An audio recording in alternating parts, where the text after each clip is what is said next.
So you started connected. quite late. I feel like you're reminding me, Alex, of how much we actually have in common because, Yeah. as you know, also from, a very normal family, as you put it, Mm, and started late. 13's quite late. Also, I started at mm, 15. It's late, right, for a professional yeah. harpist to start. I mean, Mm.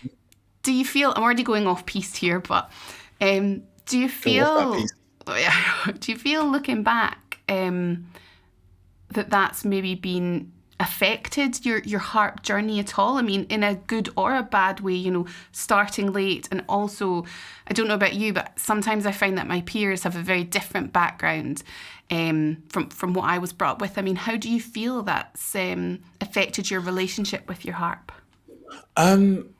Well, the first thing I'll say to that is that I have a very firm belief that actually everything in life happens when it should.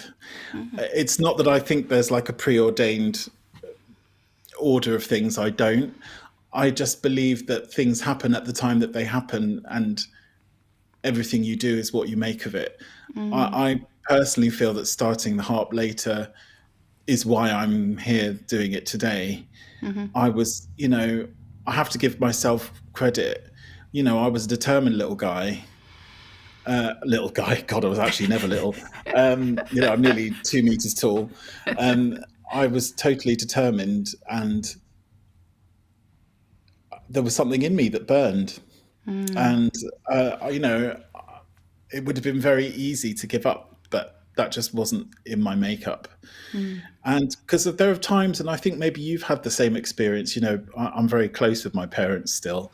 And, when things have been hard, because we all have hard times in life, looking back at the pandemic. And I've said to my parents, God, why did you let me do this? And my mum, I remember her once just turning around and saying to me, but Alex, you were driving it. You were always driving it.